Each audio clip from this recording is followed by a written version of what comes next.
Good morning, everybody. Um, Today is Friday, January 10th. Hopefully, I am on the right microphone because I am not sure if I am. So I think what I'm going to do is check the internal audio levels and make sure that I am heard. Um,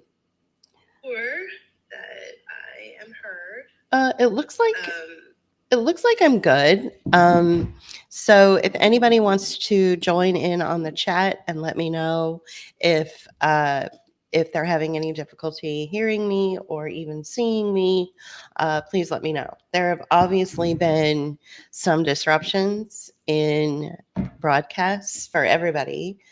So we depend on you guys to let us know that we're coming through loud and clear and that everything is streaming as it should. So I'm going to do a couple of things on the back end. I'm going to share this over to my Twitter page. And as you know, we have abandoned Facebook as of December 31st. So we're no longer broadcasting on Facebook anymore, which has drastically reduced uh, our interaction with some of our followers, because a lot of our followers tended to be on the Meta brands on Facebook and Instagram. And we just, after the November announcement from Mark Zuckerberg or from the Meta brand itself, we got tired of the games, we got tired of the shenanigans, and we just said we're done. We don't want to feed into Llama, which is the AI, the language learning models that will feed into AI. So a couple of things that I wanted to talk about regarding that are it's interesting that Zuckerberg came out and said, oh, we are going to do away with fact checkers. We're going to open up dialogue. We're going to be more, we're going to go back to our roots, back to the social media. Um, um, what we had originally stood for when we created the brand. And it sort of gave everybody, I'm imagining, it gave everybody who's on those sites, it sort of gave them a false sense of security or a false sense of feeling like, like things are the way that they should be. One of the things that Zuckerberg had said was, without coming out and actually asking for forgiveness, he sort of implied that he had done something wrong and that he needed forgiveness. So a corporate trick is to always ask for forgiveness rather than permission. And in this case, Zuckerberg is asking forgiveness for the past violation of free speech rights, but he never asked your permission for the real issue at hand, which is the fact that more user interaction will be loaded into the Llama 2.0 language learning programs, which will feed into AI. And ultimately, what the goal of this is to eradicate human interactions of AI. That's really what AI is for, is to make the human interaction irrelevant so that we can all move into this life where artificial intelligence will tell us, the answer to everything that we could possibly need. And in order to get the answers, the programs and the models need to learn from someone, and they're going to learn from you through your interaction on the Meta brand and on every brand, I imagine, whether it's Twitter or X, as some people call it, or even Blue Sky. Even though Dorsey and company have come out and said that they are not going to use AI programs or language learning models in order to feed AI programs, I highly doubt that. I think that every social media platform that exists on planet Earth is going to be used to feed into AI programs. And so the one of the things that human beings have the capability of doing is to decide. You have to decide, do you want to be a part of a civilization that feeds into artificial intelligence, which will ultimately make you, the human, irrelevant? Or do you want to decide that you will evolve into this new type of living arrangement? Personally, over here on this platform and in this household, and between my husband and myself, we have made the decision to not be a part of it and to jump feet first into our local community, which is we live here on the Gulf Coast. So there's a lot going on the Gulf Coast right now, and it's makes us very happy and makes us very connected to our community, and this is what's important to us. But it's not important to everybody. Uh, Recently, I was actually in the shower when this happened, but right before I got into the shower, I responded to something that Scott Adams had said. He's the creator of Dilbert, by the way. I responded to something that Adams had said on Twitter. And he was questioning the efficacy and the safety of ivermectin. And I said, well, ivermectin is an insecticide. I choose not to put insecticides into my body. Um, but other people might be okay with it. And that's really where I left it. And then I hopped in the shower and got ready for this broadcast. Well, when I got out of the shower, I I happened to glance at my phone and I had like 14 attack responses against me. And I was like, whoa, I never get this much interaction. Who am I? I don't even have 2,000 followers on Twitter. I can barely scratch, the surface of, uh, of getting through to anybody. Like I'm very, very, very squelched. Um, and so I thought that was interesting. But each individual has their own choices. If you want to go out and get a ton of vaccines, that's your choice. You can do that. If you want to take ivermectin, personally, I have trouble taking an Advil. I don't use any poisons or any toxins or anything that is chemically laden in this household. I don't use a Glade plug-in. I use a Palo Santo stick. you know, I don't I'm just a different person, but that doesn't mean that, if that's what works for you, then that's fine. Now there are some people that say, man, I can't get rid of this sore throat, or I can't get rid of this cough, or my hair is falling out and I don't know why. And I might gently say, well, maybe try something other than a Glade plug-in to make your house smell fresh or clean. Maybe just try some vinegar and lemon, you know? So these are my choices. This is how I live. And I feel that my body and my mind and my attitude about life is positively affected by that. But other people might feel differently. So it's okay to have those differences. Um, it makes me sad to think that people might be willing to or reaching for the poisons or the toxins instead of maybe looking into more um, natural ways to treat whatever ailments they have. So, but in this process, it is difficult to get through to social media addicts. I feel that the language learning models that are pushed out through the Meta brand, and this is the brand I'm focusing on right now, and in a few weeks from now or a few months from now, I might have the same criticism of Twitter or Blue Sky or TikTok, but right now I'm focusing on Meta. So it's difficult to get through to the social media addicts that have found a home in that realm and in that on that platform. And I'm not trying to get through to them. I'm not trying to tell them that they're, bad for staying on the platform. That's not my intent.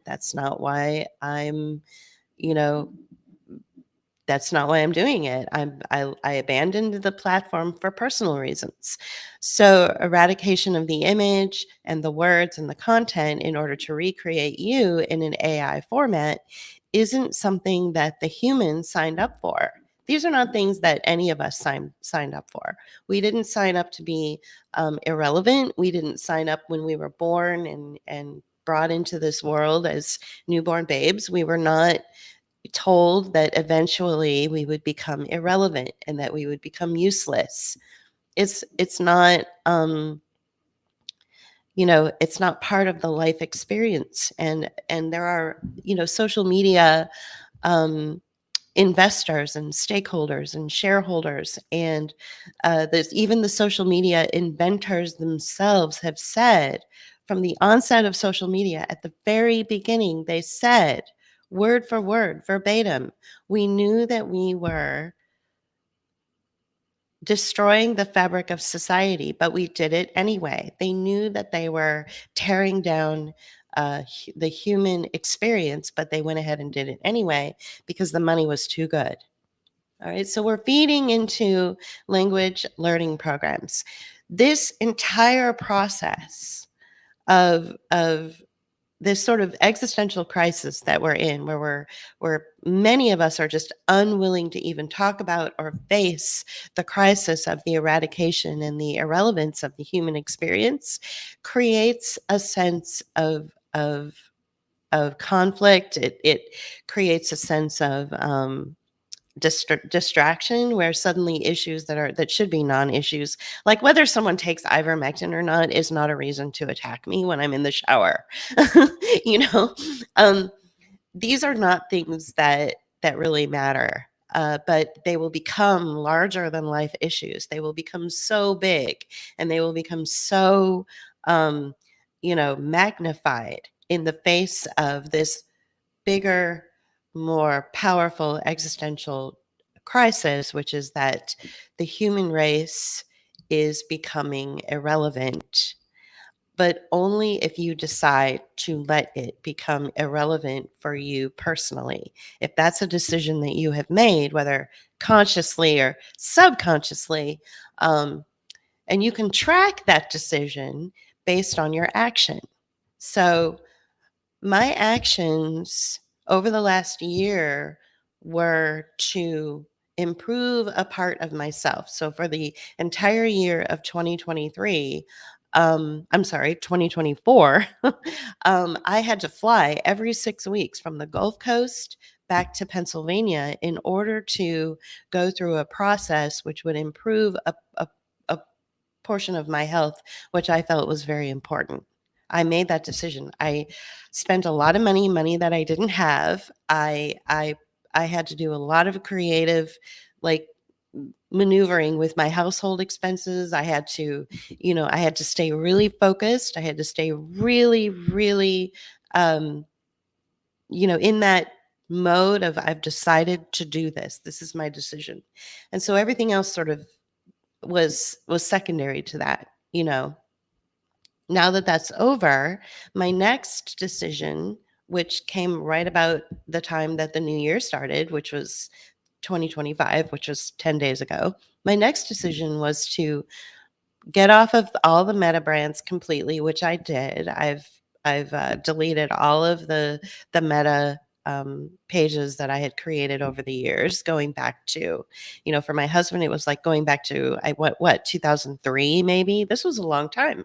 This was like 20 years, right? So it was a huge decision that we made, and to replace the time that would have been spent maybe promoting this page or promoting my ideas or getting into squabbles with people about, why I choose to, do Palo Santo steaks instead of Glade plugins or something.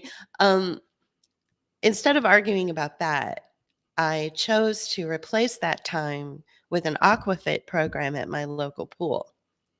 And so that's what I've been doing the first week of January. And I feel incredible. And I'm now addicted to being in the water and doing aqua calisthenics and, maybe trying to like swim a little bit. They offer swimming lessons. I'm not a great swimmer. So, these are things that I could benefit from. And it's very affordable.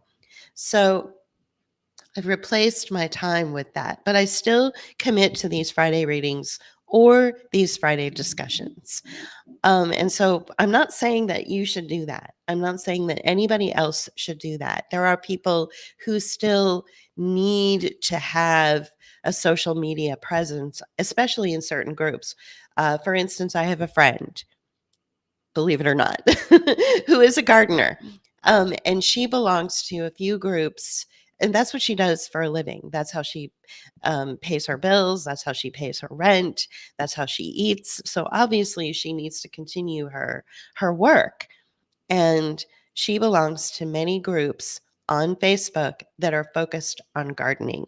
That's good. That's a good thing. And you just keep your presence in those groups, and if you have a question about a certain type of plant or flower or garden you want to build for a client, you can get all sorts of really valuable input from other gardeners. That is important. I don't, I don't dispute that. I think that's a good thing.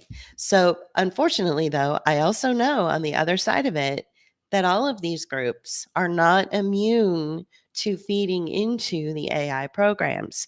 AI programs are now created so that an individual can simply go, doot, doot, doot, doot, doot.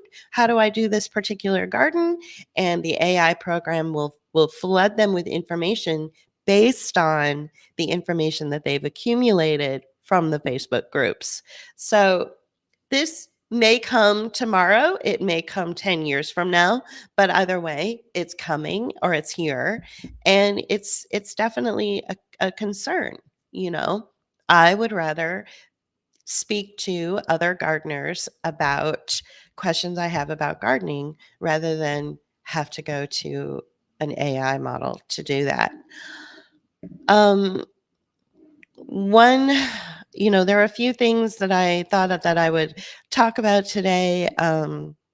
Greenland has critical minerals needed for energy transition, including cobalt, copper, and nickel in Greenland's mineral resources are attracting attention from mining companies, governments, and billionaires. The country's government promotes mining as a key industry to diversify their economy and reduce dependency on Denmark. There is a whole, history with Greenland. There's, they recently changed their flag. I was going to maybe go into that a little bit more, but I don't feel that I don't feel led to go there. One of the things that we do in this household is we not only make decisions to live our life a certain way and then follow up with those decisions based on our actions, but we also pay attention to our intuition. We also pay attention to um, you know, our feelings. And I feel led, and my intuition is telling me that there are, right now, the whole country, I feel, is feeling very vulnerable. So much so that I feel it strongly, in my heart. Um, you, Again, I mentioned him before, but Scott Adams talked about how when he was witnessing what went down with all the fires throughout Southern California, that it felt like rape. And other people had mentioned that that's what it felt like when Hurricane Helene, that warfare program, devastated Appalachia. Um, so this is a very strong reaction um, to these situations and to these circumstances. I don't remember growing up whenever there was, for instance, uh, the Saint Helena fire, was that's what, or the explosion, the Mount Saint Helene, when the volcano exploded. It was years ago, like what, 70s or 80s, when it exploded. And I lived in the Bay Area at the time, and our car was covered with ash. Um, I don't remember local people who had their own little radio programs, or this was before the age of the internet, or their own little magazines that they printed, or even the media. I don't remember anybody using the R word to describe how they felt about this tragic situation. um so something has happened over the years, over the decades, where these terrible circumstances like floods and hurricanes and fires and earthquakes are creating are generating a trauma response that really didn't exist before. And that's because there is a degree of malevolence to them. We all are very much aware of weather warfare programs. This is happening.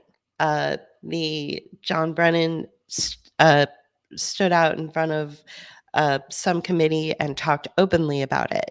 And the different elements that are placed into stratospheric aerosol injections. Some of you call them chemtrails.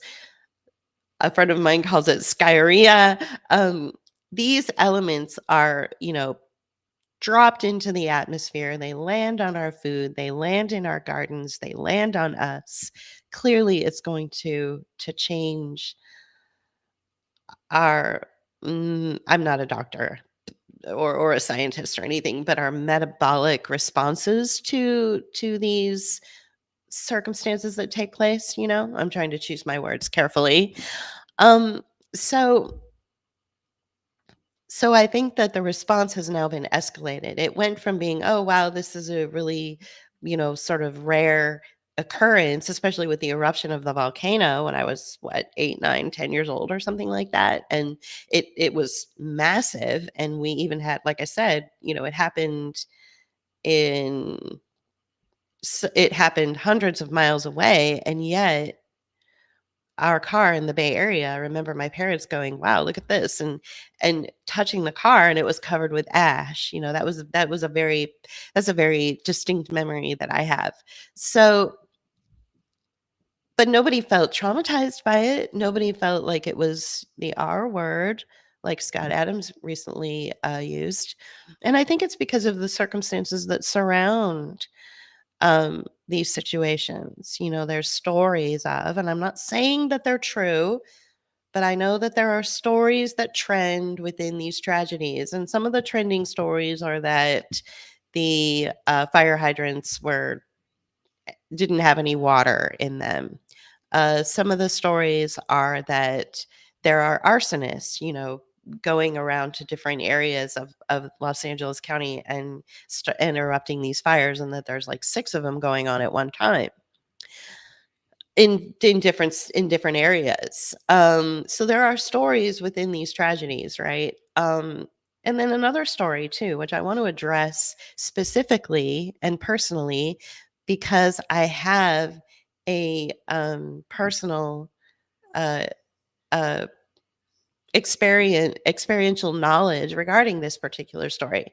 And that this particular story regarding the fires is about how insurance companies, I think it was specifically, was it State Farm, that was canceling um, fire insurance policies back in March. So back in March of 2024, so almost a year ago. And that they had done this for a whole bunch of people. So I I have personal knowledge about this based on the fact that we're in a new home. So obviously, you have to have homeowners insurance when you are on a mortgage. You have to, or else your lender will say, "I'm sorry, I can't lend you the money to pay for your home unless you have it insured." So we bought this new home, and we were approved for the loan. Now the next thing to do was to find the insurance company. So we found an insurance company, and the insurance company said, "No, we're not going to insure you." And that was because our roof is not up to code. It's not up to insurance code. Now, does it matter that this nearly 80-year-old house has survived every hurricane on the Gulf Coast for the last 80 years? Katrina, Camille, all these. Doesn't matter that, and our roof is perfectly fine. I think maybe they maybe have replaced it once in the last 80 years, and then they did a little patching like a few years back. But for the most part, it's a perfectly sound uh, roof that we don't need a new one. But the insurance company says because of these modern codes, you have to have a new roof. And because you don't have a new roof, we can't insure you. So, which means then we would have to go back to the lender and say the insurance company won't approve us, and then the lender would say, oh, well, then we have to withdraw the whole thing, and we would lose the house. We would lose our dream home. Well, what I did is I broke the cardinal rule, which is that you're never supposed to reach out to the people that own the home before. That's a cardinal rule in real estate. You're not supposed to have any kind of conversation or anything with the people that own the home before. They're not supposed to know you. You're not supposed to know them. Well, I broke that rule and I reached out to the former owner and I said, help. Who was the insurance provider for this house for the last, 50, 60, 70, 80 years, because it only had one owner before us and she died, a month before we made an offer. So it was in one family for the entire time. And he immediately said, call this person, call my friend, down the street. She runs the little State Farm office just down the street from you. And sure enough, she's like, I will be happy to insure you. So we were fine. They just continued the insurance policy under our name instead of the former owners, right? So it was an insurance policy that had been insuring this home for decades, right? So those are that's the specific kinds of circumstances, and there are specific, uh, you know, um, uh, specific incidents with each home in the Los Angeles area that have their own personal anecdote and their own personal story. So I'm not saying that, State Farm didn't randomly deny people fire insurance a year ago, but I am saying that I don't know if I really can fully embrace that part of the narrative regarding these fires. I think it's really important that we um Dawn, thank you. Thank you for saying that. I'm wearing my sparkly, she says I'm glowing. I'll put it up. I'm wearing my sparkly my sparkly necklace today because it's that time of year here in the Gulf Coast where we can kind of get a little sparkly and a little crazy. I'm not wearing my Mardi Gras beads, but or I was gonna wear like more of a Mardi Gras outfit, but you know what? Mardi Gras is coming. It's still only January, so maybe next time. But I wanted to just give that story about our circumstance, our very specific circumstance regarding this house, because I think that there's a lot of Los Angeles is huge, and I think that each story about each individual might provide more context to why they don't have fire insurance. And you can almost guarantee that the actors or the billionaires, the Hollywood elite that live in these areas, you can almost guarantee that they have insurance. There is no doubt in my mind that these people are taken care of. Maybe one or two are not, but they are the exception to the rule, right? The people that we should all really be concerned about are the working class, or the people that have been able to, the people who got lucky, who moved into maybe this area in the 50s when it was affordable and stayed there this whole time. And then the value of their property went through the roof because, it is what it is. And now the whole thing is destroyed. Now they can't even sell their home because it's not there in order to have a decent retirement. There's a show on Netflix called Bloodline, and I'm giving it away, but this is basically that story where the Sissy Spacek plays the matriarch of a family, and she is banking on their beautiful oceanside or seaside property in order to leave a legacy for her children and grandchildren. And somebody came along. This is like towards the end of the of the show, like, and I think it was like 4 or 5 seasons, that said it's actually worthless. It's full of water. It's full of problems. You're never going to be able to sell it. You might be able to sell it for like, I don't know, 10 grand or something, and she was thinking that she would have millions of dollars to leave to her family, and that it was a legacy. So, um, I think that's where people are right now, is they're just really devastated with the fact that they had put their whole life into something and they banked on it, and now it's just been incinerated. It's been taken away from them. And so for that, I could see why Scott Adams would use the R word, why he would feel so traumatized. There was another commentary that was trending with some of the more influential Twitter pages about how the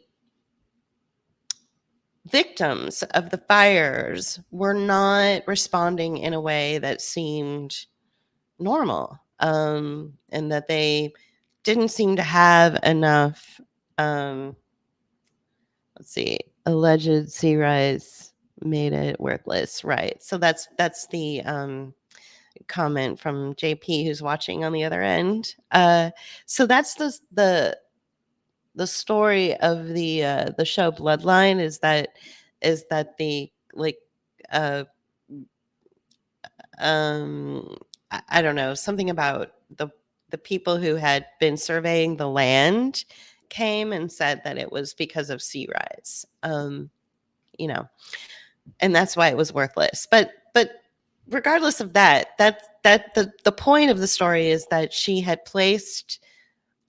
invested her entire world into leaving a legacy for her family, and that it was all taken away. And of course, the narrative is that it's because of the what's it the climate change or whatever. And so a climate change expert told her that. Uh, when in reality, your legacy is taken away, and everything that you've put into your life and everything that you've invested in order to leave for your family and for your grandchildren, it's not taken away because of climate change. It's taken away because of the state. The state and its corporate interests and various other uh, investments into other types of civic planning is what's taking it away. Uh, I don't want to get too much into our symbiotic relationship with nature, but we live with nature. And this whole idea of climate change has turned nature into, the evil beast that's going to, kill us because we are doing bad things in order to make nature mad. That's the stuff of children's horror fairy tale stories. That's silly.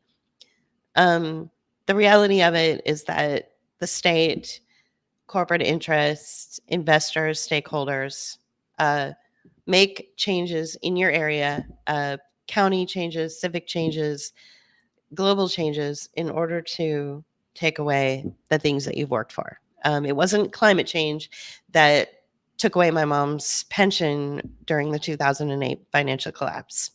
It wasn't that.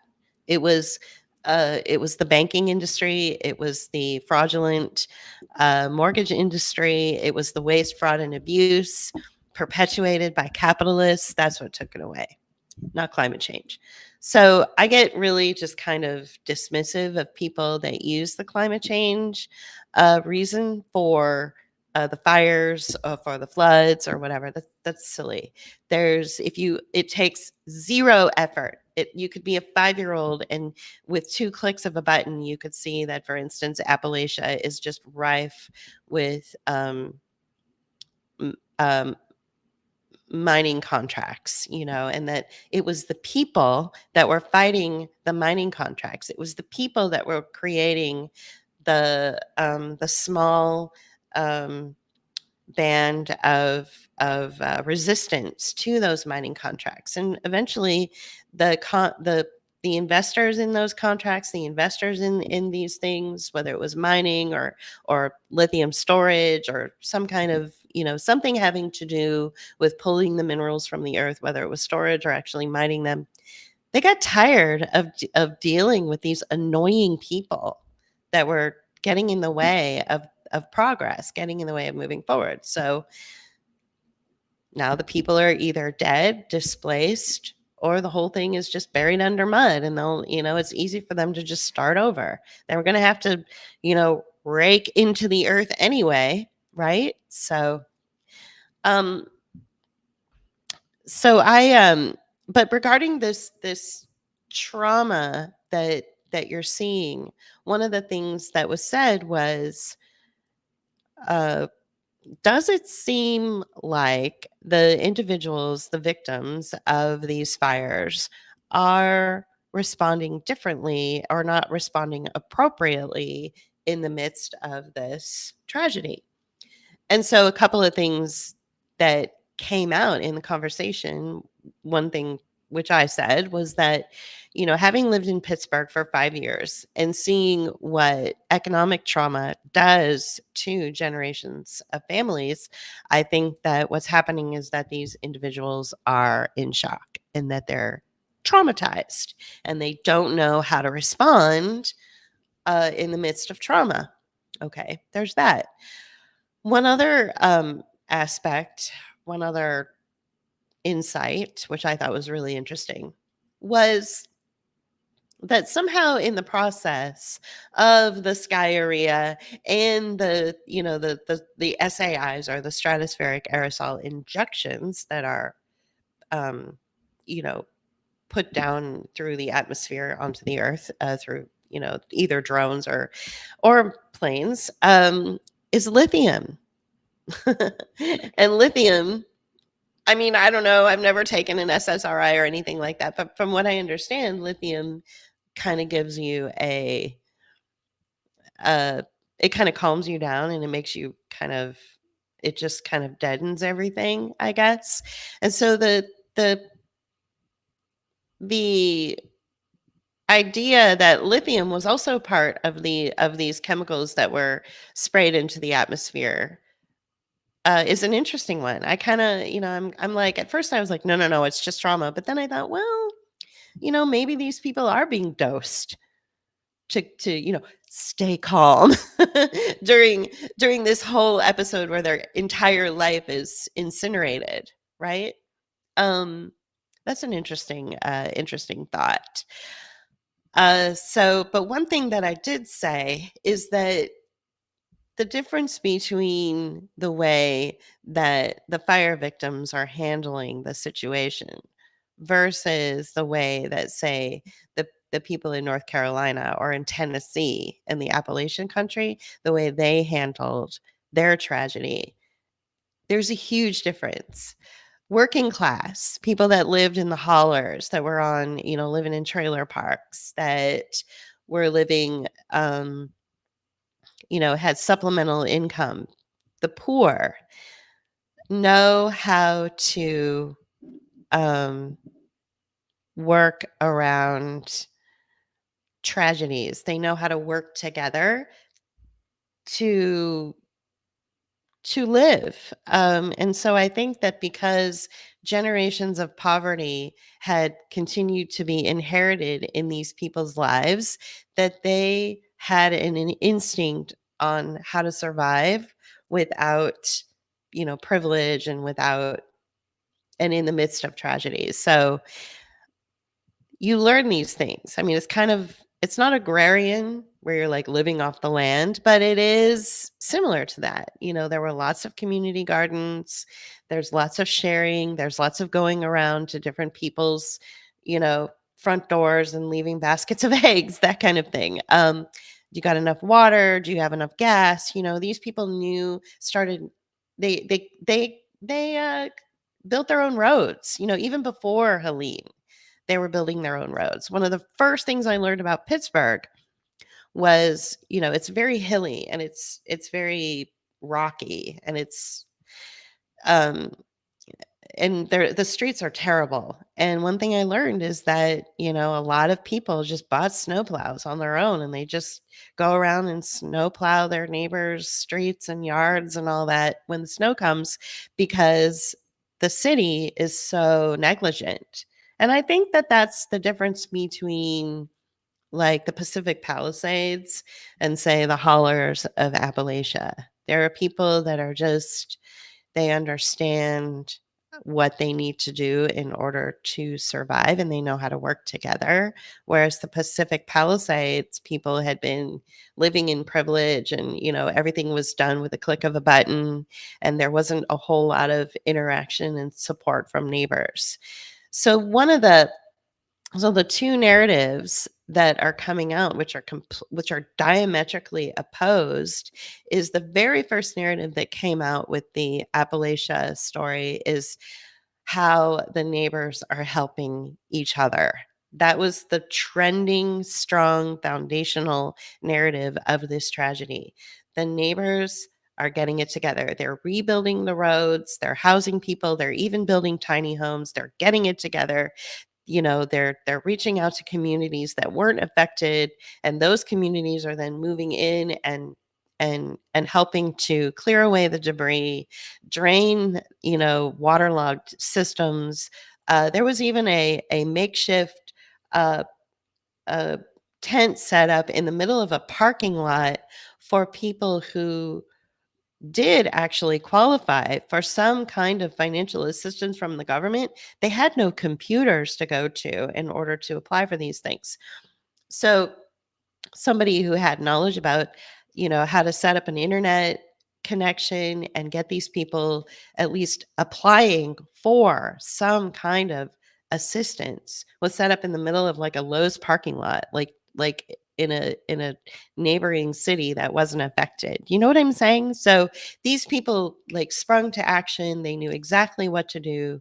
They they had a lot of engineering knowledge simply from living in this environment, and these are people that that certain people in our society look down on. They called them, you know, they say that they live in flyover country, and that they're not educated, and that they don't deserve to be treated with respect because maybe they speak with a southern accent or something. You know what I'm saying? So these are the people that actually kept proving that they could work through this tragedy, whereas the Pacific Palisades people, they don't know what the fuck they're doing. They are so completely out of their element. They don't know how to even communicate with each other about what they need, let alone actually provide resources for their neighbors.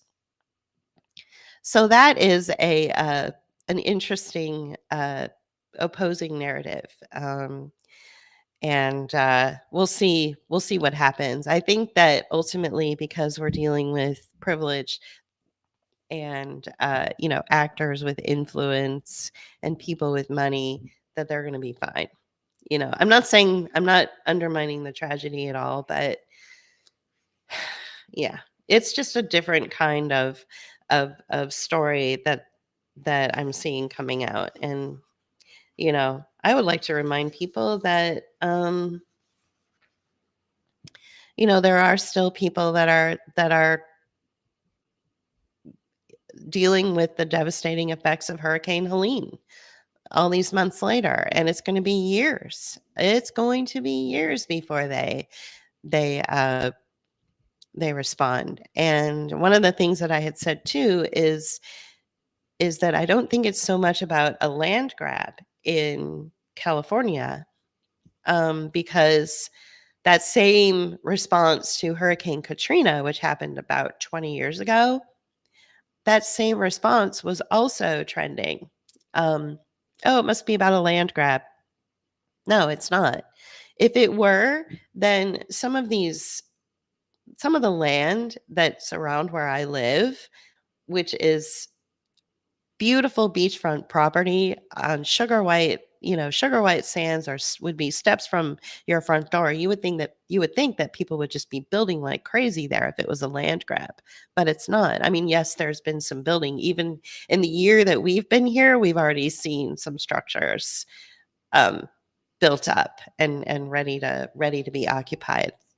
Typically, like townhomes or homes or something like that. So, but in 20 years, there's still giant, patches of land that remain vacant.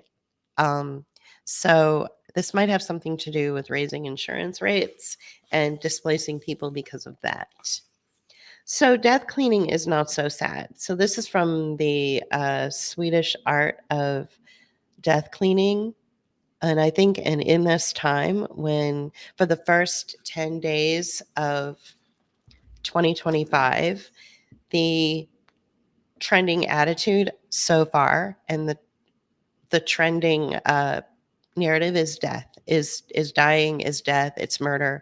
So whether you have, the story of somebody committing a murder in New Orleans on January 1st, or you have the story of somebody attempting to commit a murder in Las Vegas by blowing up a car in front of the Las Vegas Trump Tower, or you have strange fog, or you have, strange drones. It's all comes down to, am I going to die? Am I going to die or am I going to live? Now you've got fires. These are your little 9/11 moments that you have to decide how you want to respond to them. You have to decide whether you're going to allow the idea that you are so irrelevant and so unnecessary that the subject matter of every story seems to be centered around death. Are you that irrelevant that you're going to embrace that subject matter? In some ways, you have to say yes, because we're all going to die anyway. But in some ways, you have to say no. But there is some kind of way that you can live in between. And so I think that's kind of where we are right now. So the first chapter is called Death Cleaning is Not Sad. And I've never read this before, so this will be the first time I'm reading it. And let me see if I can go. Yeah. So it's a short chapter, so that's good. I am death cleaning, or as we call it in Swedish, dostoning. Do is death and stoning is cleaning. In Swedish, it is a new term that means that you remove unnecessary things and make your home nice and orderly when you think the time is coming closer for you to leave the planet. It is so important that I have to tell you about it. Maybe I can also give you a few tips, since this is something that we will all have to face sooner or later. We really must, if we want to save precious time for our loved ones after we are gone. So this comes from the idea that is different than many. It comes from a tradition that is different from what many Americans have. Like, for instance, when my father died, there was no funeral. His mother, my grandmother, had a memorial service, but my mother and my brothers did not attend it, but I did.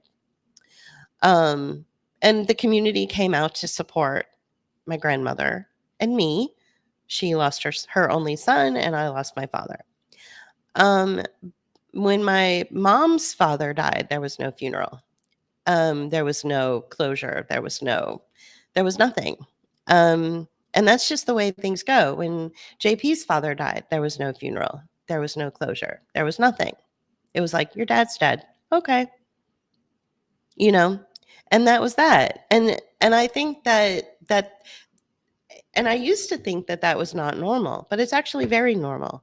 Um, it's expensive to go through a funeral home. They're thousands of dollars. So obviously, as the economy gets worse and worse over the years, people just don't have the money to go through the process of death. Uh, and for some reason in Europe, and obviously in Sweden, and in other cultures, death is like an event.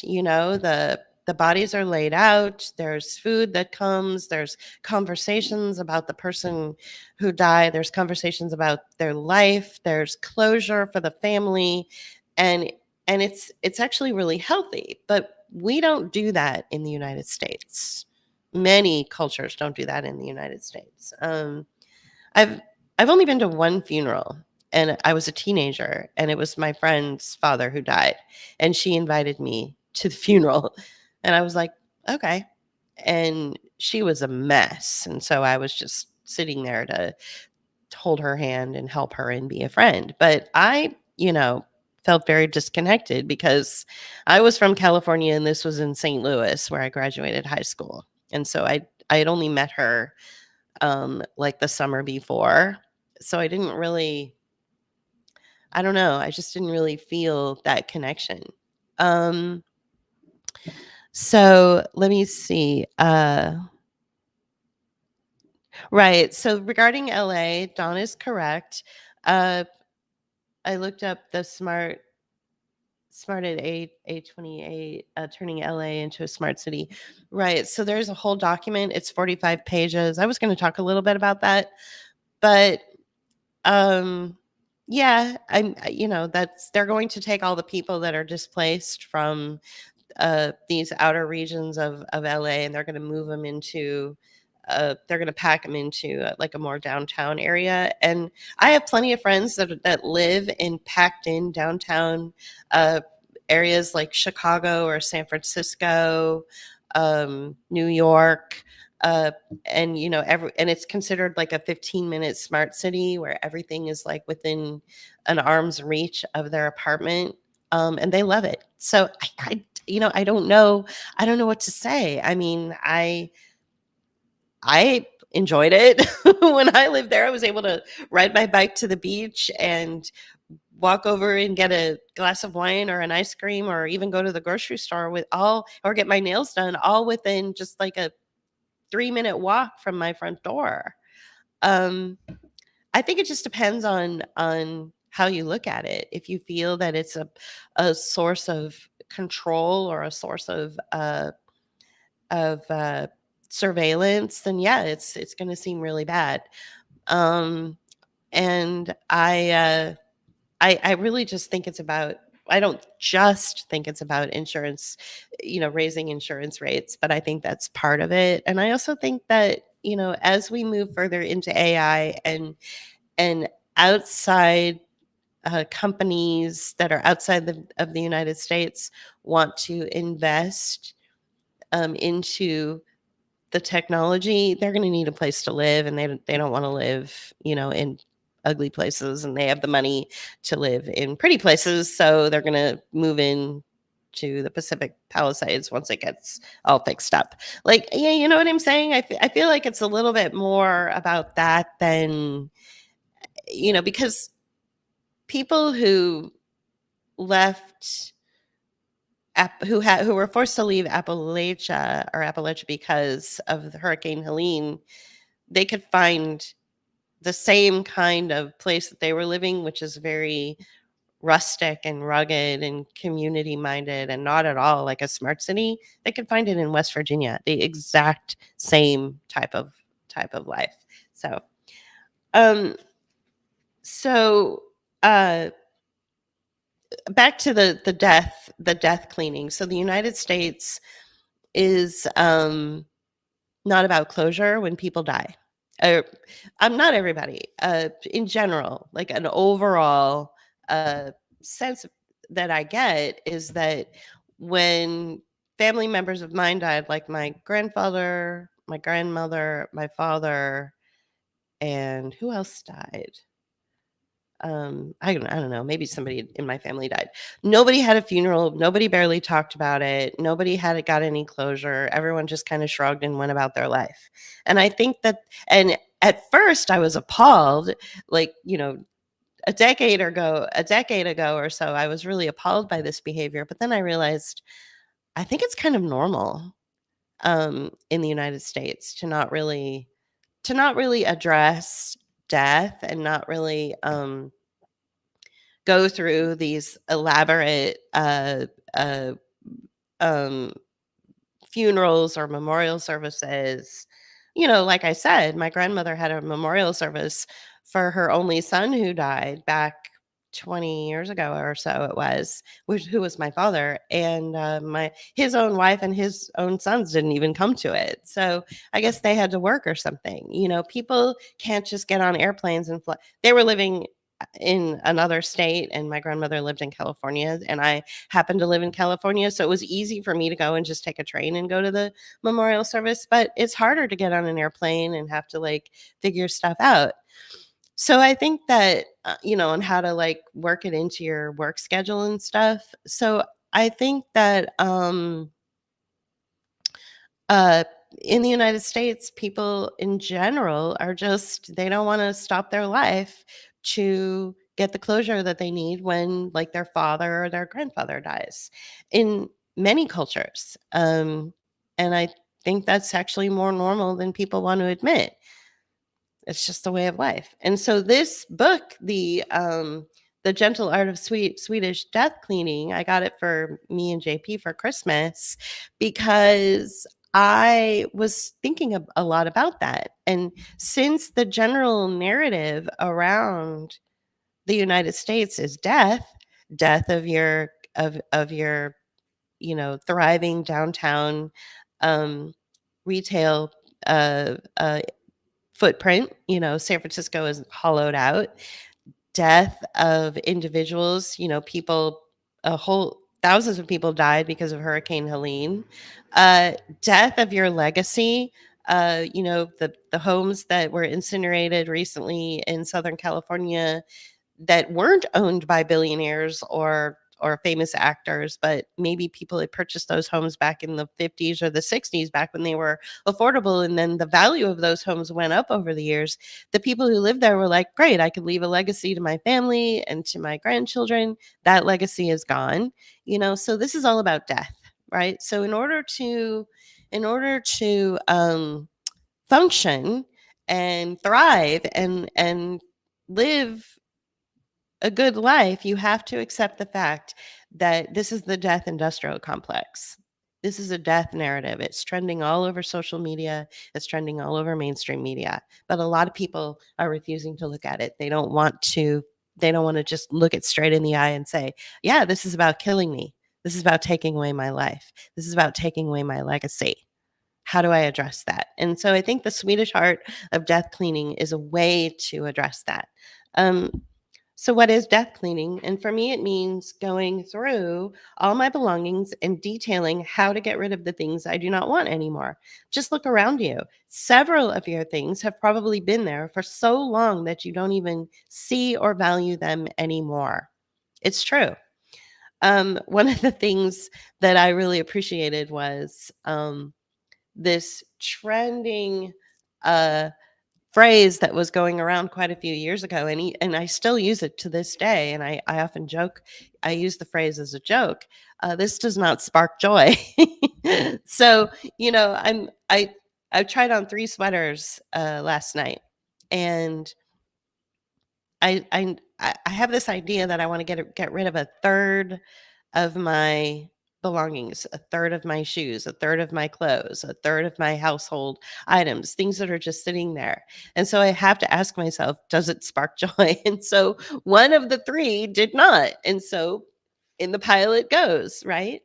Um, I think the term dostoning is quite new, but not the act of dostoning. And this is the Swedish term for cleaning.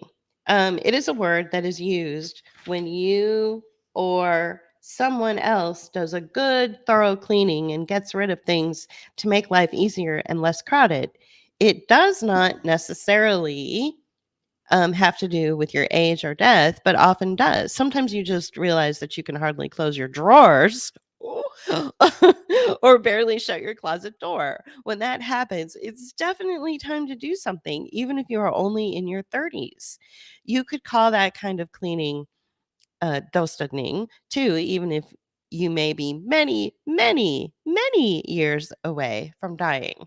So one of the things that I want to make sure that I that I uh, bring into this as sort of a caveat to all of this is that I'm also against, as much as I am like in love with the idea of purging and getting rid of clutter and getting rid of the unnecessary things in life. Um, and also making it so that you can close your drawers in your dresser. Um, I'm also against like tiny houses. Like I don't want people to think that, oh, you have to do this because they're taking everything away and they're going to force you into a tiny home, and so you need to you know get rid of all of your belongings so that you can fit into this tiny home. No, no, I'm not interested in living in a prison cell either. There's a reason that we chose this house. It's got extra rooms, it's bigger. There's the property is on a it's on the corner lot, so there's more property around us, than we had before. So I like the room. You need the room to breathe, to feel free. So don't think that this act of dostupning or cleaning is because you're just going to have to move into a tiny home in a smart city, and therefore you can only have one pair of underwear. No, that's not what I'm saying. The act of cleaning is very freeing. I think it's really important. I think women have always death cleaned, but women's work is not often in the spotlight and should be appreciated more. When it comes to death cleaning, in my generation and those older than me, women tend to clean up after their husbands first, and then they clean up before they themselves are no more. While one would usually say clean up after yourself, here we are dealing with the odd situation of cleaning up before we die. Um, JP and I have a nice little um, method. He will cook, and then I will clean everything up afterwards. And it's a nice, and so women do the cleaning. It's true. And in this particular case, what they mean is women do the death cleaning. Women go in and remove. Women are responsible for removing all of the artifacts and all of the clutter that the dead people leave behind. It's always the women. It's never the sons or the uncles or the male cousins. It's always the daughters or the aunts or and that's very annoying too.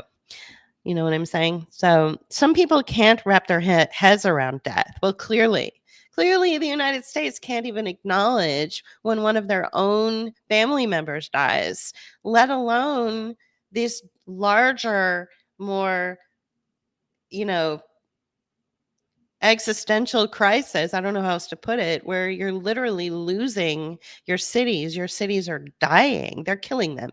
They're being hollowed out. You're losing your legacy. So if you can't even deal with the fact that, and address the fact that your dad died or your grandfather died, you're not even going to be able to accept the fact that the state and all of its corporate interests and all of its shareholders and stakeholders and investors um, are also interested in making sure that you die. So you better accept the fact that death is on the table. This is where we are. Um, Many adult children do not want to talk about death with their parents. They should not be afraid. We must all talk about death. If it's too hard to address, then death cleaning can be a way to start the conversation. The other day, I told one of my sons that I was death cleaning and writing a book about it. And he wondered if it was going to be a sad book and whether it made me sad to write it. No, no, I said, it's not sad at all, neither the cleaning nor the writing of the book. Sometimes I feel a little uncomfortable with how unappreciative I am being about some of the things I want to rid myself of. Some of these things have brought benefits to me, and some of the things do spark joy, like my necklace. It sparks joy. But I've discovered that it is rewarding to spend time with these objects one last time and then dispose of them. Each item has its own history, and remembering that history is often enjoyable. When I was younger, I never used to have the time to sit and think about what an object meant to me in my life, or where it came from, or when and how it came into my possession. The difference between death cleaning and just a big cleanup is the amount of time they consume. Death cleaning is not about dusting or mopping up. It's about a permanent form of organization that makes your everyday life run more smoothly. So I'm wondering if the IKEA brand, which we love IKEA, we have lots of IKEA and Swedish furniture in this house. I'm wondering if it came out of the concept of death cleaning because it's such a like every little thing about an IKEA product is about organization, isn't it? Um, and also, when we were in Stockholm and we were riding the city buses around, very organized. There's a whole area for the mothers to park the strollers with their children in them, and then the mothers go and stand somewhere else. And therefore, it makes the whole bus experience much more um, pleasant. You know, there's more room to sit down, more room to stand somewhere. And the children are separate from the mothers or from the parents, which is unheard of in the United States. Everyone's afraid, you know, oh my God, if I turn my back on my child, he'll get snatched.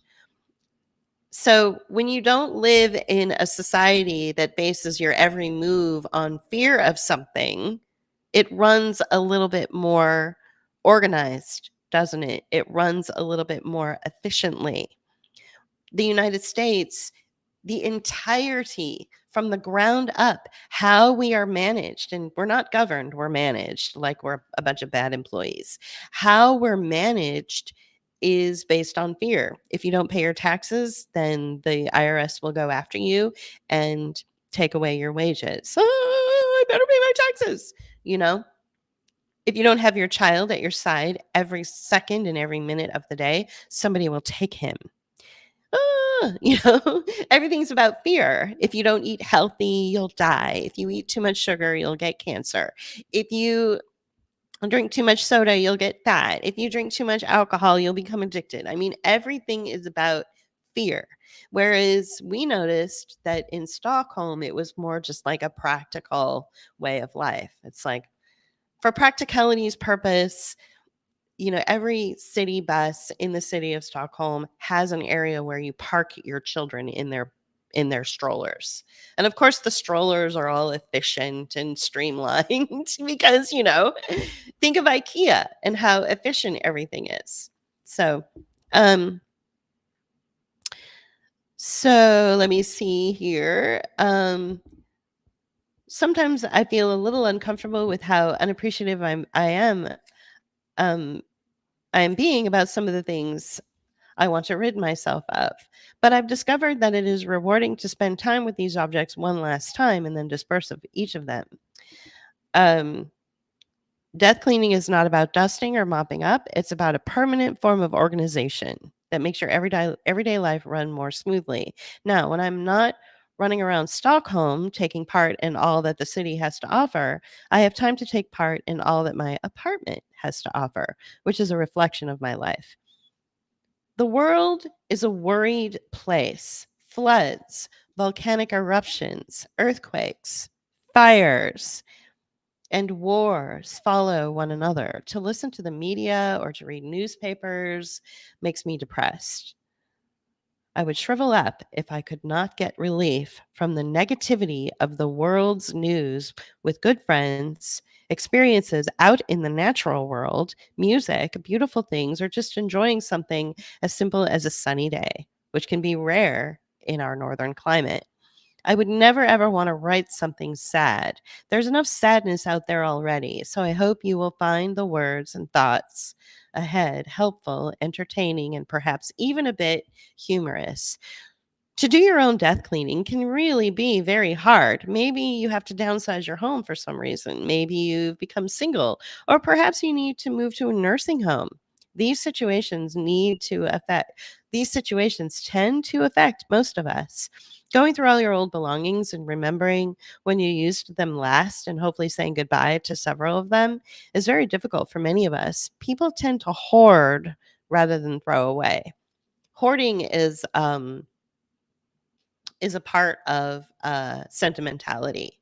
It's a part of holding on to, you know, that empty gum wrapper from a piece of gum that you were chewing when you had a really fun experience. You know what I'm saying? So there's this attachment to every little thing that has ever brought you to a place of feeling safe or a place of feeling loved or wanted or appreciated or even just made you feel like a human.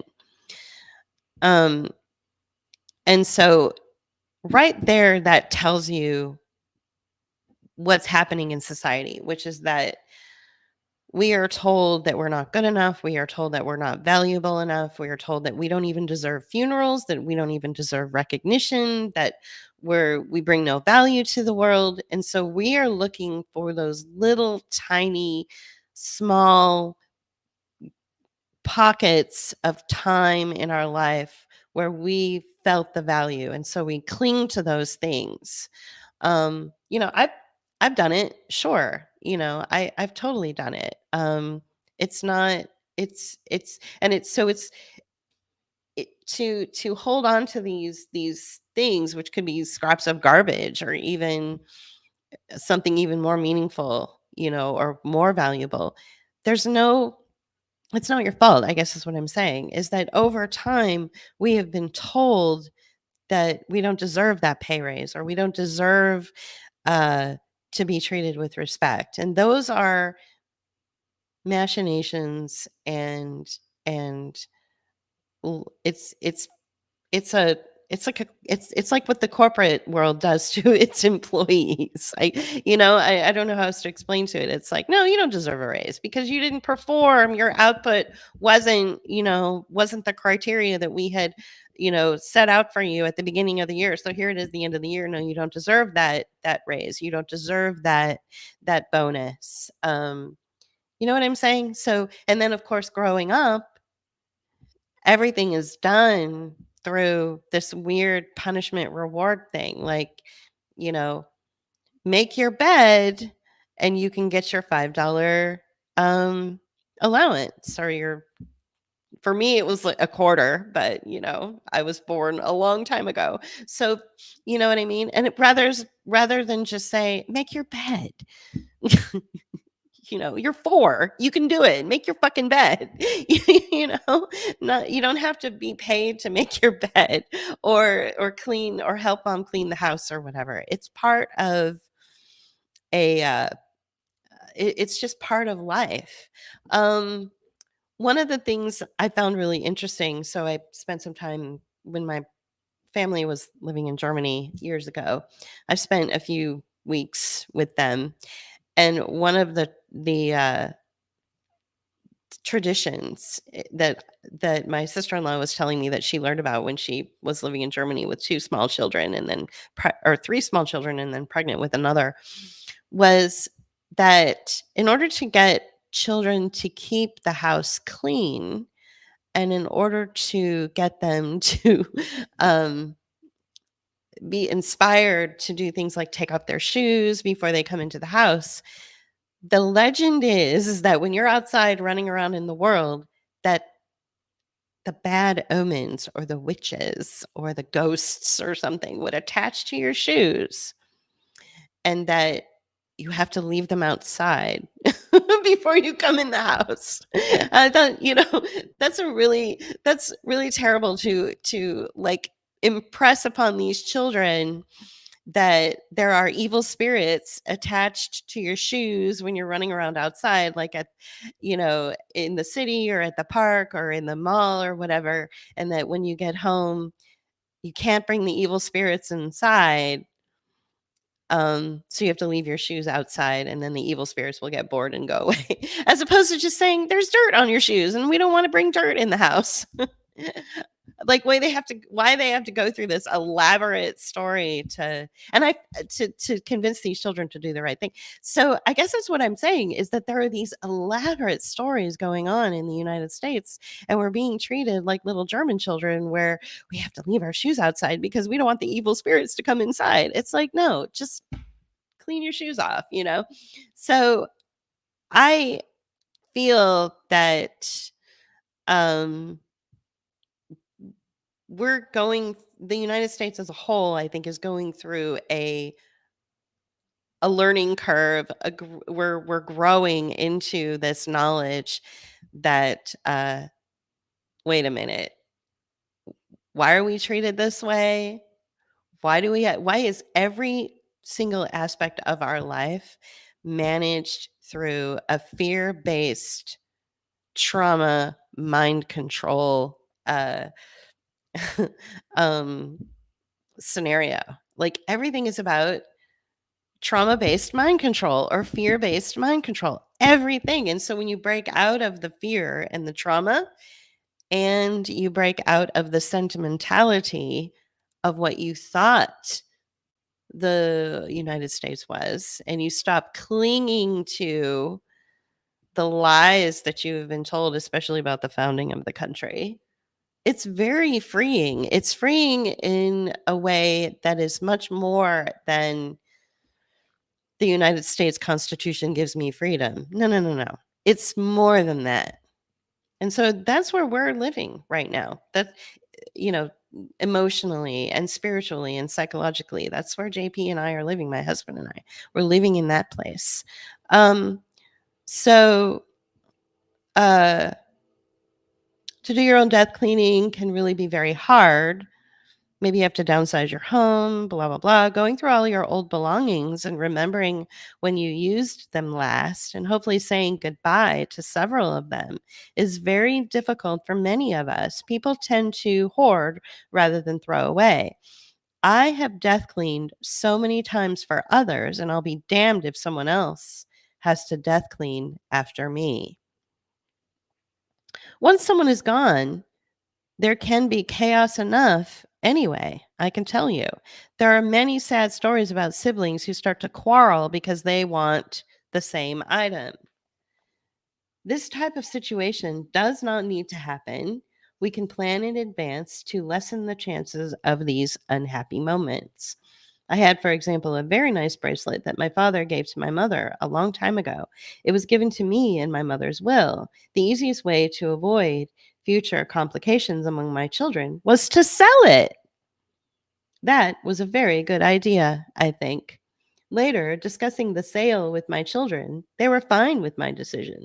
They had each been given something that had belonged to my father and mother, and after all, the bracelet was mine to do with as I pleased. Taking precious time to discuss one bracelet with my 5 children seemed unreasonable. Death cleaning is about saving such time. Well, I'm not sure I really agree with that. Um, what if one of the kids was like, I really want to wear the bracelet, and the other children were like, yeah, the bracelet, whatever, I don't care about it. Why not just give it to the one who wanted it? Why not have that conversation? So, I don't know if I agree with that aspect, and this is, the thing about books and the thing about these kinds of books, these sort of self-help books or whatever, is that you can read through um, what they think is good and go, I don't really agree with that. I am now somewhere between 80 and 100 years old. I take it as a responsibility of my old age to tell you about my experiences because I believe the philosophy of death cleaning is important for all of us to know.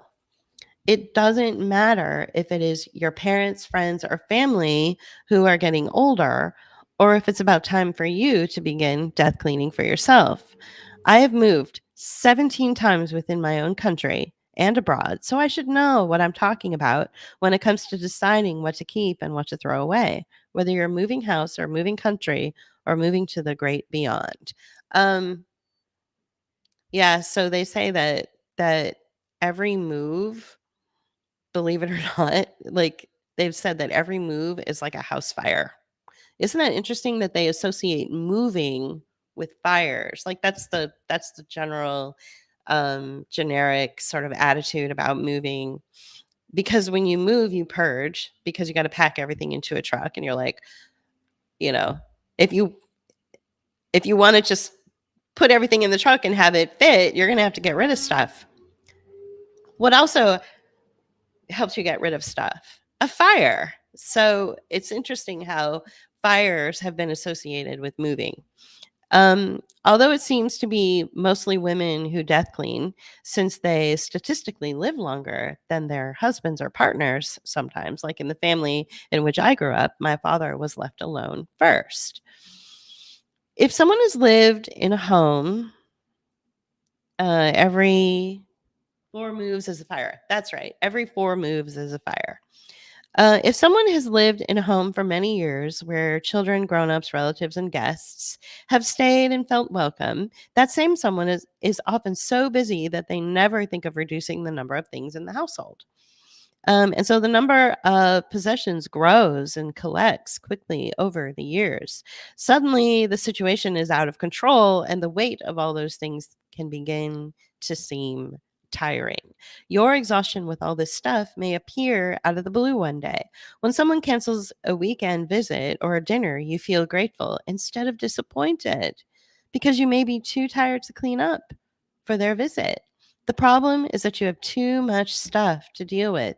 It is time to change your way of living, and it is never too late to start. So think about that. How sad is it that you would actually feel a secret sense of relief that someone who you really like and someone who you really wanted to come visit you cancels because, maybe something came up in their life, and secretly you're like, whew, you're relieved because you have so much stuff that you have to clean for them. That's sad. Like, it should be, "Oh, I'm really disappointed," you know?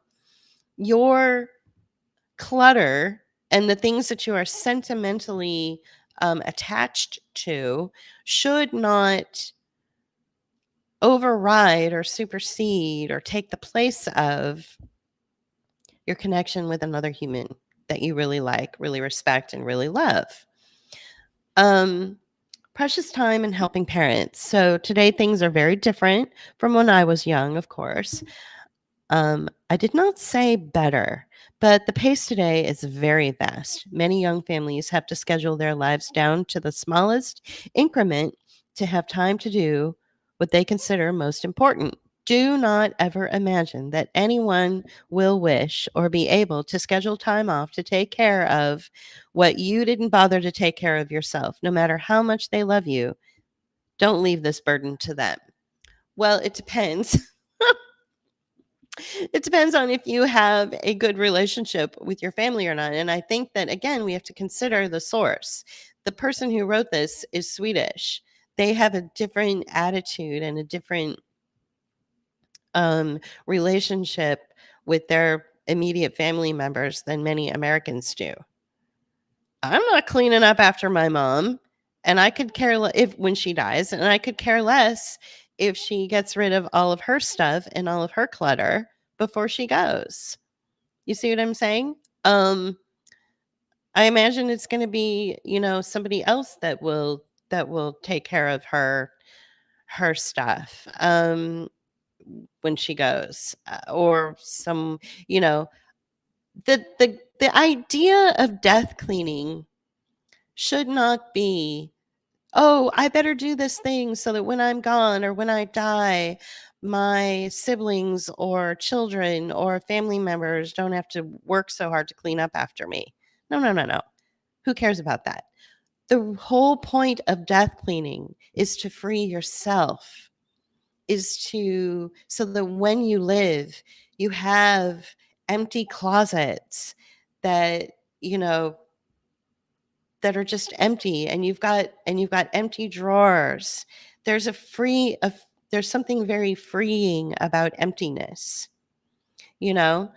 I am emptying out my presence on social media, and I am replacing it with guitar practice or aquafit classes. There's there's something meaningful about purging and emptying and then exchanging that emptiness with something else that is much more self-edifying.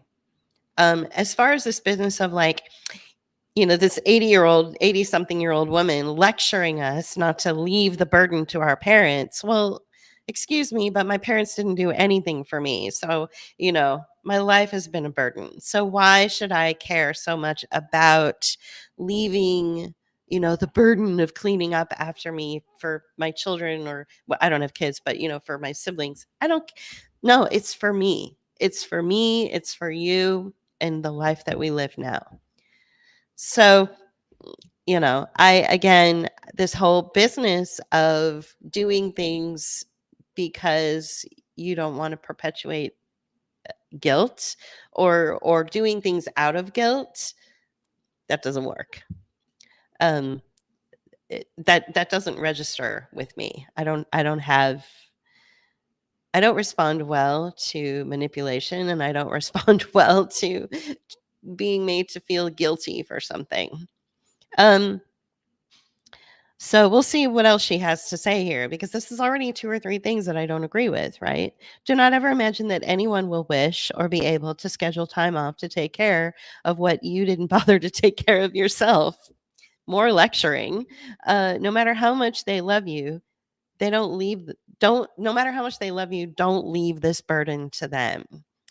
The first time I came across death cleaning was when I had to empty my parents' apartment after the death of my mother.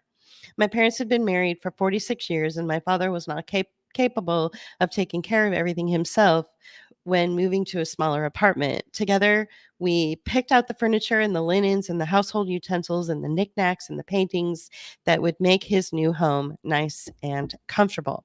My mother had been a very orderly, wise, and realistic woman. Okay, so you have to consider the source. Is your family member who is older right now and who's not going to be with you in the next, say, 5 to 10 years, and who you're going to have to death clean for? You're going to have to clean up their house. Are they orderly, wise? Do they have like one of everything? I'll tell you something.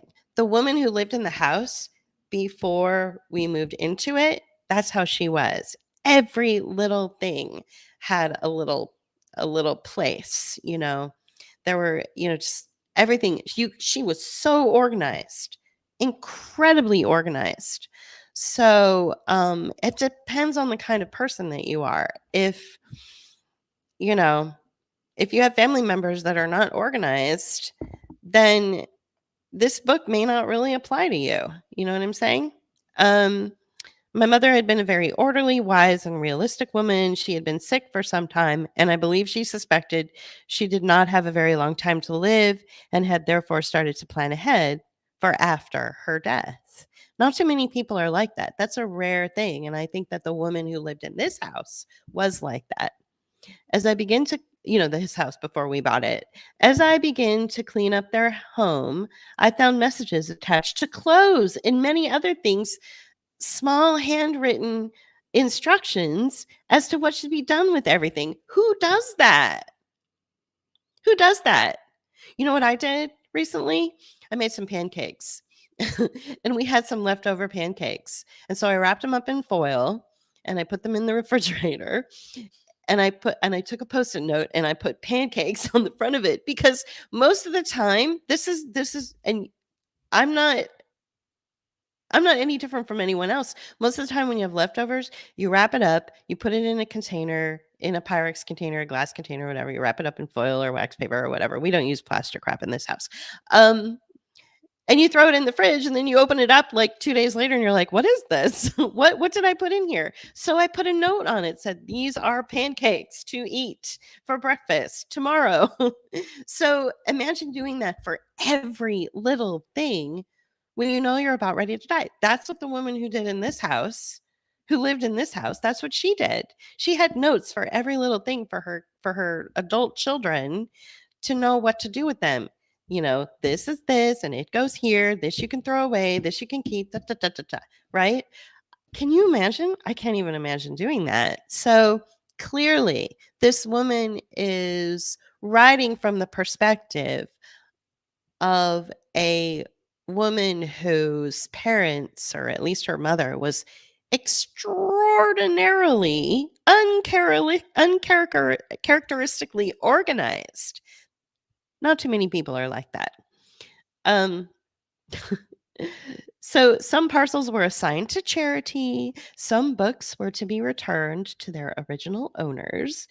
An old horse riding suit should go to the Museum of History, and a note fastened with a pin on one of the jacket said a note fastened with a pin on one of the jacket lapels. Can you imagine? There was also the name of whom I should contact at the museum. So she had a a suit with a little note attached to it that said, "When I die, contact this person at the historical museum and donate it to them." I'm like, that is really organized. um so even if these small instructions were not addressed specifically to me, I felt consoled by them. I felt that my mother was there for me. She really had done some of her own death cleaning. I was grateful, and it has proven to be a very good example for me of how to take responsibility for your things to make it easier on your loved ones after your death. Um so yeah, so it could be like a kind of a pleasant experience. Like, say I was walking across the street and got hit by a car and died. Um, what if all of my little pieces of jewelry and my clothing and my books and little artifacts I had, what if I had taken the time to put little notes on them and said, this should be uh, willed to my niece. This one should go to my nephew. It might make people feel, or, might make people feel good about seeing those little notes. I don't know. It's kind of, I laughed about it before, but I could see where the whole process of cleaning up after someone after they've died could be made enjoyable, and it would give you that sense of closure. And obviously, I feel that in the United States, as we get further and further away from closure in the face of death, these things might be important. So maybe start thinking to yourself of leaving little notes. Like, do you have like something that is really precious to you? Think about where that precious thing might go after you die, rather than just, getting tossed into a garbage pile. You know what I'm saying? Um, One thing too, I want to interrupt myself, and I only have like 2 paragraphs left, and then I'm done. Uh, JP had a dream recently that we all had to be our own caretakers, that we all had to, you know, come up with our own ways of like burying ourselves, like we had to be our own caretakers. And I think he had that dream before I purchased this book. And maybe on a subconscious level, I purchased this book because of that dream. There's something very prophetic in that dream. I don't quite remember like the specific details of it, but just that the takeaway was that we all had to be our own caretakers, that there were no more like funeral homes to you know prepare the body for burial. I'm sorry, Did I say caretaker? I meant undertakers. We all had to be our own undertakers. Like there was no funeral homes to prepare the bodies. There was no way to, like, we'd have to, like, maybe make our own caskets, you know? It's a very morbid thought, right? So I was grateful, and it has proven to be a very good example for me of how to take responsibility for your things to make it easier on your loved ones after your death. My 5 children were between 1 and 11 years old at the time, so I was very busy. Because I had so little time, we decided to work with an auctioneer to clean out the house and to sell anything that my father did not want or need in his new, smaller home. An auctioneer may sound expensive and a little exclusive, but it really isn't. The auctioneer's commission is deducted from the items that are sold, so it was no cash out of my pocket or my father's, and under the circumstances, it was the best option for us. Auction houses are generally very helpful if you do not have friends or siblings to help you. The auctioneer's office had to take care of a lot. I remember that as soon as they started, it all went very fast. I had to stop some of the movers carrying things down the stairs before the objects disappeared out of my sight forever. But I didn't take it too much to heart if a few too many things went to the auctioneers. I had many things to take care of that were more urgent and complicated, such as my children's needs or my father's state of mind about the move and our grief over the loss of his wife, my mother. It was just not the time to be overly concerned with material things. And besides, I had made sure that we had the basic things my father would need, such as household utensils and furniture. If a few too many things went to auction, it was not the end of the world. The most important was to hold on to the things that my father wanted to have in his new apartment. We kept his beloved desk, where he placed a portrait of my mother, his favorite chair, and a few paintings he did not want to part with. Okay, so that was basically chapter 1 of The Gentle Art of Swedish Death Cleaning. So, why, again, I'll just wrap this up. It's been over 90 minutes, so thank you for sticking with me this long. Why the book? Why did I want to uh, read a portion of this book? And I may continue to read more of it. I may go on to the next chapter for the next reading. I may read something else. I just go with where I'm led. So why? Because, as I said before, we're dealing with a situation where our very humanity is being eradicated. This is a dying off of sorts. This is, our cities are dying off and being hollowed out. I watched my city die in front of me, San Francisco. Our way of life is dying off and dying out. We are being managed as if we are bad employees, where we can be fired or eradicated just because, for no apparent reason. We're being told that we don't deserve to have the human interaction, and that what we need to do is stay on social media and feed artificial intelligence so that we become so irrelevant that everything in life is dependent on artificial intelligence and AI, right? On technology. This is a death. This is the ringing of the death bell. It's happening. And because of that, we have to know how to clean out our souls and clean out our minds and declutter our lives and and learn to breathe again as humans. And we can't do that when our houses or our apartments or our condos or our lives are just filled with noise and filled with clutter and filled with anxiety. We need to rid ourselves of that. The human body cannot survive and live to its fullest potential when these things are assaulting us, um, whether it's actual noise or visible noise, clutter, whatever. So that's why I felt this was so important to read, today. The Swedish Art of Death Cleaning, or The Gentle Art of Swedish Death Cleaning, sorry.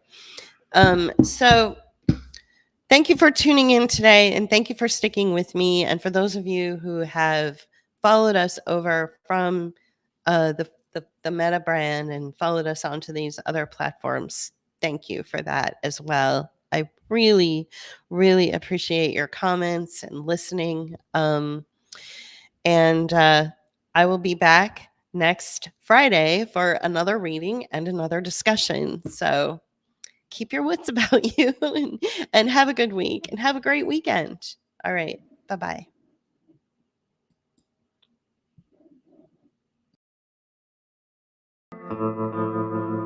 You can help us continue our work by becoming a patron at patreon.com/bookofhours, or leave us a one-time donation at paypal.me/bookofhours. Or you can use Cash App. Thank you.